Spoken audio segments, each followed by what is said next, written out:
Alhamdulillah jamaah masih di Islam itu Indah. Dan untuk jamaah yang baru bergabung, hari ini kita sedang membahas tema kenapa rasa cinta bisa hilang di tengah jalan. Masya Allah, tadi udah banyak banget yang dibahas sama guru-guru kita, tapi kita akan lanjutkan lagi karena Masya Allah penting banget tema kita di pagi hari ini.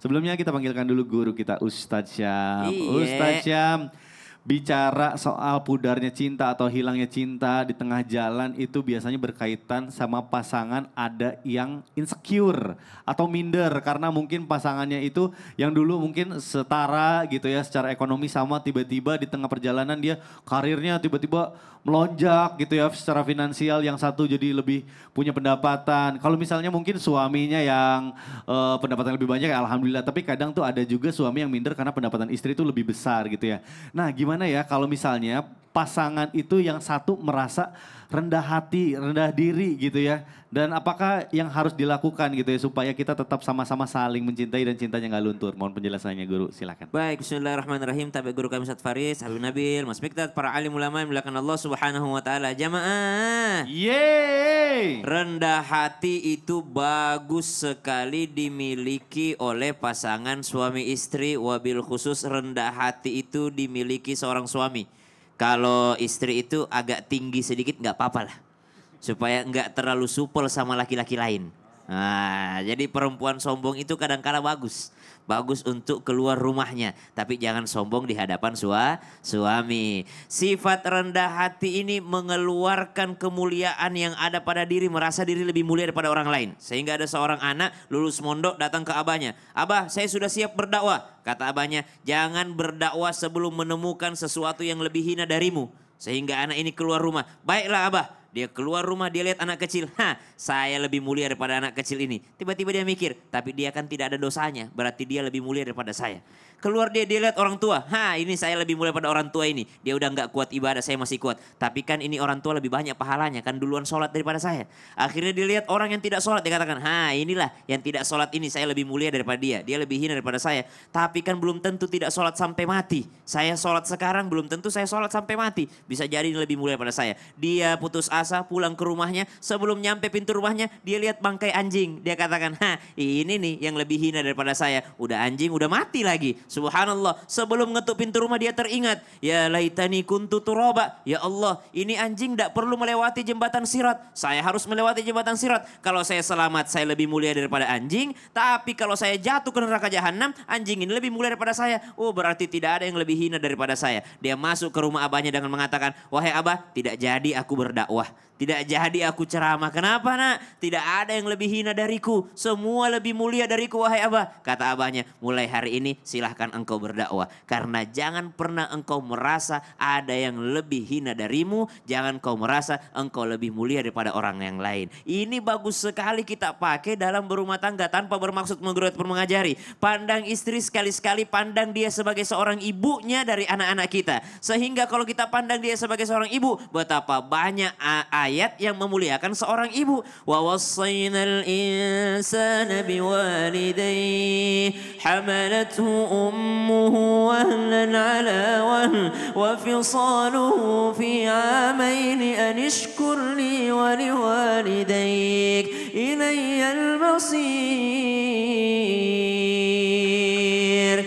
Pandang istri mengandungnya saja, saya sudah tidak bisa mencapai pahala mengandungnya dia. Dia mengandung, saya tidak pernah mengandung. Melahirkan lagi, subhanallah, saya tidak bisa melahirkan. Berarti dia punya pahala melahirkan, saya tidak punya pahala melahirkan. Menyapihnya lagi, dia punya pahala menyusui, saya tidak punya pahala menyusui. Bahkan pernah sahabat Nabi ditanya oleh Rasulullah SAW, kata Nabi SAW, siapa di antara umatku yang mati syahid? Ya di medan perang. Kata Nabi SAW, berarti sedikit sekali dong umatku yang syahid. Yang syahid itu di antaranya perempuan yang nifas lalu dia wafat, maka tali pusarnya anaknya itu akan menari ibunya ke surganya Allah. Tidak dimiliki oleh seorang laki-laki. Subhanallah, kalau kita pandang pasangan kita sebagai yang mulia, yang dimuliakan sama Allah karena statusnya sebagai istri, karena statusnya sebagai seorang ibu, karena statusnya sebagai seorang muslimah, maka insya Allah tidak ada tinggi hati sebagai seorang suami. Aduh, Masya Allah. Nasihat buat diri saya sendiri Ya. dan nasihat buat semuanya insya Allah. Masya Allah,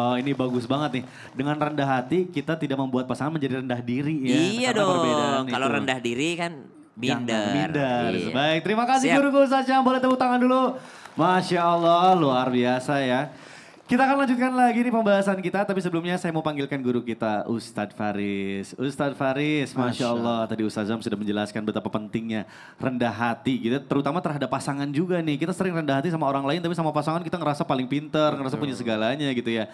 Nah selanjutnya nih kita penting juga gak sih mengapresiasi pasangan, karena kadang kita tuh ya selalu menuntut gitu ya. Ah, kamu nih kurang ini, kurang itu sama saya. Tapi hal-hal baiknya tuh jarang disebut. Nah, apakah apa penting juga gitu di dalam sebuah rumah tangga untuk mengapresiasi pasangannya supaya cinta tetap hidup? Mohon penjelasannya guru, silakan. Masya Allah, Habib Nabil, Ustadz Syam izin. Memang terkadang yang paling berpotensi melukai kita adalah orang yang paling dekat dengan kita, Bu. Nabi SAW adalah contoh yang paling baik bagaimana menghargai istri-istri beliau. Bagaimana Nabi SAW misalnya menghargai Bunda Khadijah radhiyallahu anha. Sampai setelah beliau wafat, Nabi masih mengingat-ingat kebaikan Khadijah. Ketika dakwah terasa berat, para sahabat-sahabat perempuan melihat Rasulullah. Ketika pulang ke rumah tidak ada yang mengurusnya, kecuali anaknya Fatimah yang masih remaja. Mereka datang kepada Nabi dan menawarkan Rasulullah untuk kembali menikah. Apa respon pertama Rasulullah ketika ditawari menikah setelah Khadijah wafat? Rasulullah berkata, hal ba'da Khadijati ahad. Apakah ada yang bisa menggantikan Khadijah? Subhanallah. Nabi mengingat setiap pasangan kita itu memiliki keistimewaan-keistimewaan. Ini yang harus disorot. Ini yang harus diperhatikan. Bukan melihat kelemahan-kelemahannya. Nabi SAW berkata tentang Khadijah, amanat bi idh kafara biyan nas wa saddaqatni idh kafara biyan nas wa wasatni bimaliha. Khadijah itu yang beriman kepadaku pada saat yang lain kufur, yang membenarkanku pada saat yang lain mendustakanku, dan dia menopangku dengan hartanya. Khadijah memberikan semua hidupnya kepada Rasul sallallahu alaihi wasallam. Sampai-sampai Bunda Aisyah merasa cemburu, tidak pernah merasa cemburu kecuali kepada Khadijah padahal dia sudah meninggal dunia. Saudara, bayangkan kalau sekiranya bidadari pun cemburu kepada kita. Kenapa? Cara kita menghargai pasangan. Istri kepada suami tidak melihat bagaimana letihnya, macet di jalannya, tekanan di kantor, deadline. Kita tidak melihat itu. Melihat dia sudah pulang ke rumah saja dan dia butuh istirahat. Begitu juga para suami melihat istri mereka bagaimana di rumah. Mereka tidak pernah lihat itu. Maka kita lihat menghargai hal-hal yang paling kecil. Bagaimana cara menghargai yang paling kecil? Yang pertama, biasakan mengucapkan terima kasih, Bu. Suami ketika pulang itu bilang terima kasih. Terima kasih ayah sudah jadi pejuang nafkah bagi kami. Terima kasih ayah sanggup letih-letih untuk dapat rezeki yang halal. Untuk menjaga ibu dan anak-anak dari api neraka. Sebutkan sebabnya, sebutkan. Inilah bentuk penghargaan paling tinggi kepada pasangan kita. Dan mereka adalah sahabat kita sampai tua loh. Sampai tua itu. Seumur hidup kita insya Allah pasangan itu. Tapi yang menjadi perekatnya adalah rasa menghargai setiap kebaikan-kebaikannya. Betul. Masya Allah. Jadi sebutkan alasannya ya. Sebutkan Insya Allah alasan. para suami itu kayaknya langsung adem gitu, capek di tempat kerja dapat tekanan dari atasan. Kalau istri udah menyambutnya, berterima kasih kayaknya udah hilang capeknya semuanya. Masya Allah. Terima kasih Ustadz, Masya Allah. Nah kalau gitu biar kita semakin semangat, saya akan kasih kesempatan lagi jamaah untuk bertanya langsung sama guru-guru kita. Kita masuk dulu ke dalam segmen Tanya Dong Ustadz. Kami semua tanya dong Ustadz. Baik, sekarang yang mau bertanya boleh angkat tangan yang tinggi. Oke. Assalamualaikum warahmatullahi wabarakatuh. Waalaikumsalam warahmatullahi wabarakatuh. Nama saya Ibu Tuti dari Kelurahan Karya Mulia, Kota Cirebon. Cirebon, mantap. Tepuk tangan dulu buat Pengajian Cirebon. Al-Hidayah. Keren, silakan Ibu. Tanya dong Ustadz Sam. Iya, Ustadz Syam dulu nih berarti. Ada Habib kalau Nabil gitu. juga Bu. Apa namanya? Mau Ustadz Syam dulu berarti ya? Oh, iya, Oke, siap, kalau siap. gitu Jika silakan. ada pasangan yang sibuk dengan hutang dan menumpuk sampai dia sering bertengkar. Bagaimana caranya agar dia tetap harmonis, setia, dan hangat? Jadi Untuk kalau lanjut. ada suami istri sibuk perkara hutang piutang. Subhanallah. Subhanallah. Baik, langsung dijawab aja Ustaz Syam dulu nih. Kalau ada orang suami istri sibuk dengan perkara hutang piutang, berarti suami istri ini cerdas. Karena dia tahu hutang piutang itu dibawa mati. Jadi ini adalah perkara yang prioritas, harus segera diselesaikan. Wa tazawwadu fa inna khairaz zadi taqwa. Sebaik-baiknya bekal itu bekal ketakwaan. Tapi kata Imam Syafi'i rahimahullah, seburuk-buruknya seburuk-buruknya bekal itu adalah sengketa dengan manusia. Jadi kalau ada orang pulang ke alam barzakh, pulang kepada Allah dengan membawa sengketa kepada manusia, ini dia bawa bekal yang paling buruk. Sehingga bagus sekali kalau ada suami istri yang selalu saling mengingatkan, cicilan bulan depan jangan lupa disisihkan ya. Cicilan ini jangan lupa disisihkan ya. Jangan sampai kalau sudah ada uang kita lunaskanlah segeralah ya. Nah, itu makin hangat itu. Justru kalau ditumpuk tidak ada yang saling mengingatkan. Nah ini yang berbahaya. Jangankan masih hidup Bu, udah meninggal saja biasanya apa sambutan keluarga. Jikalau ada hutang dari pasangan saya tolong segera dikabari ahli warisnya. Karena sebelum dibagi warisannya harta tersebut harus dipakai dulu bayar hutangnya gitu. Berarti ini adalah pasangan yang cerdas memikirkan daripada sengketa dunia. Jangan sampai jadi sengketa akhirat. Betul. Terima kasih Pak Ustaz. Belum selesai, masih ada dari Habib Habib Nabil. Nabil ya, Takut Bu. banget sih di depan sini ya. Tenang Bu, ini kan Ibu mewakili pertanyaan titipan kan Bu. Iya. Habib Nabil Maju, maju. silakan. Mundur nanti kita sampai di situ, Bu. Maju, Bu, maju. Saya juga jadi ikutan mundur ini lama-lama. Tenang Bu, tenang. Ya udah cukup dari Ustaz Syam. Saya tambahin dikit aja. Jadi begini, tadi apa-apa sibuk dengan hutang, apa-apa sibuk dengan hutang. Saya ingin sampaikan nomor satu, para rumah tangga, suami dan istri, yang namanya rumah tangga itu bukan sebagaimana di buku novel, gitu ya. Indah, nyaman, tenang, tentram. Rumah tangga itu kadang-kadang melewati laut yang tenang, kadang-kadang badai yang dahsyat, ya.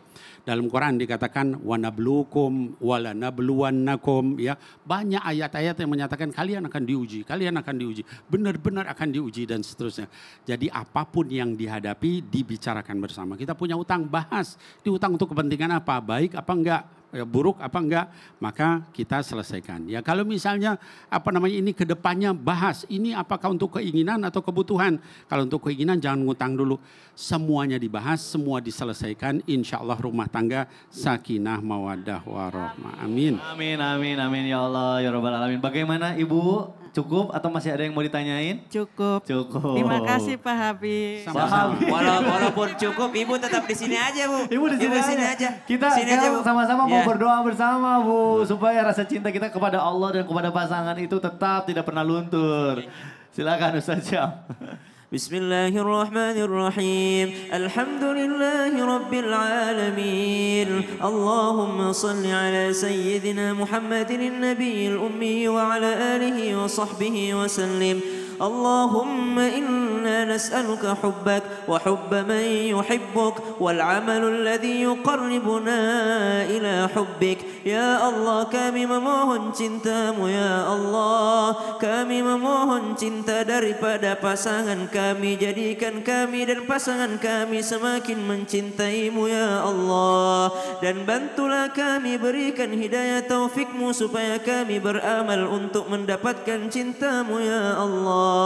Rabbana hab lana minas salihin, anugerahkanlah kepada kami buah cinta, yaitu anak yang saleh dan salihah yang mendoakan kami setelah kami masuk ke alam barzakhmu nanti ya Allah. Jadikan anak-anak kami orang-orang yang menghafal serta berakhlak Al-Quran. Jikalau ada jamaah Islam itu indah yang belum ketemu jodohnya, maka pertemukan jodoh yang saleh dan salihah ya Allah. Jikalau ada yang belum punya keturunan, maka karuniakan keturunan ya Allah. Jikalau ada yang sedang diuji ekonominya, maka tambahkan, berkahkan rizkinya ya Allah.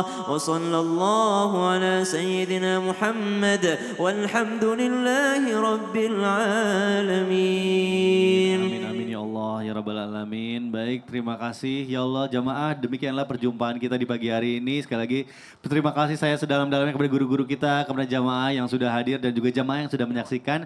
Akhir kata saya Mikdad Tadausi mohon undur diri. Mohon maaf apabila ada kesalahan. Wabillahi taufiq wal hidayah. Wassalamualaikum warahmatullahi wabarakatuh. Waalaikumsalam warahmatullahi wabarakatuh.